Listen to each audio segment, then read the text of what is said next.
Hey, what's up, Laura? So, yes, let's talk about Program B.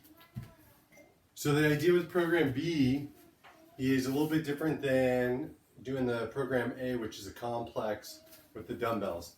So that one's great for conditioning. It's going to continue to burn fat and it kind of runs you through some of those movements, right?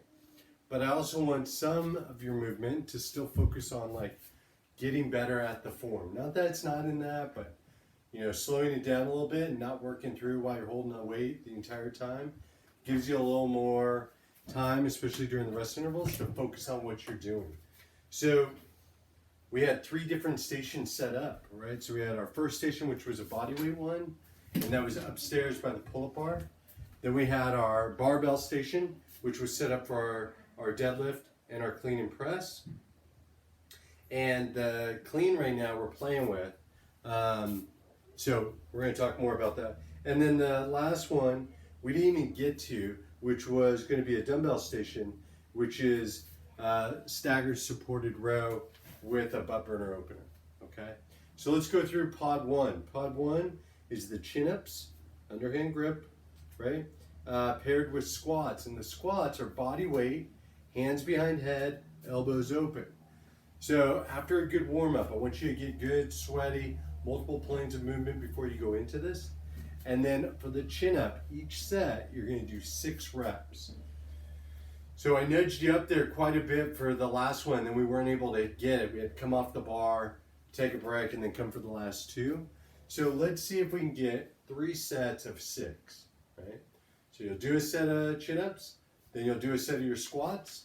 The squats were 45 seconds of work. Keep those elbows open. Each set you were hitting between 29 to 31 reps within that 45 seconds. Remember, it's not really about speed. That just gives you a little indication of kind of like, am I staying on task? The focus is, can I keep my elbows open and can I sit my butt down? That's all preparation for the clean down the road, especially the power clean. You got to be able to get down in that squat quite a bit and keep your position of your mid-back, okay? So I would do at least 3 sets of the chin-ups, followed by the squats, followed by a 60-second rest, and then go back through, so 3 times through. If it feels easy and you need a little more, you could always do a 4th set there, but make sure it doesn't impact the deadlift, okay? So for that second pod, we had a deadlift, 8 reps, and we use 65 pounds right now. And those actually look really great. You just gotta keep pushing your hips back as far as you can. And this is the one that's not a Romanian deadlift where it's just a hinge. It's a traditional. So I go back, clear the bar, comes down, but I'm really trying to keep my shins vertical. And in order to keep them vertical, I have to keep pushing my butt back. Right? In a squat, there's a little more shin angle forward, and that's kind of the big difference between a deadlift and a squat. Deadlift's going to load that posterior chain just a little bit more. So our deadlift, we got 8 reps with 65 pounds, right?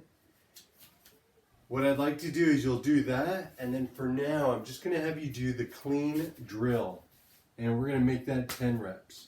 So I'll do a set of deads, then I'll come over, away from my bar. I'm thinking we came down, right? We came down, see if we can get fingertips to ground, right? Come up to a balance on the toes, maybe, and then down. And so it was a squat, balance, front squat. Squat, balance on the toes, front squat. And you just keep honing that down. So if I do my deads and then I do a set of 10 reps of those, my heart rate's going to be coming up a little bit, which is totally fine. And it's a great way to keep drilling. Now, if you want to use a broom handle, like we talked about, I think that could be great too. Work on that. But you got to keep that close, right, to your body. Okay? So, same there. I would do 3 to 4 sets. Make sure you're good and warm. And honestly, the deadlift, that's your meat and potato of the workout. So if you have a hard time doing those reps or those sets, I think we got to change something up the river. Okay. And then honestly, for the third pod, I think I can tell you how to do these if you have the time, right? The hard part is the rest intervals in pod 1 are 60 seconds. The rest interval in pod 2, they're at least 60 seconds. I would probably push you to 90. So this is going to stretch your workout a little bit longer, but not a lot of movement, which is okay. But if you have the time, we're going to do a dumbbell staggered 1-arm row, pulling up. My hand would be on a chair, would be on a step, something. But I got one leg slightly forward, and the arm that I'm rowing with, my right side, my right foot's back a little bit offsetting.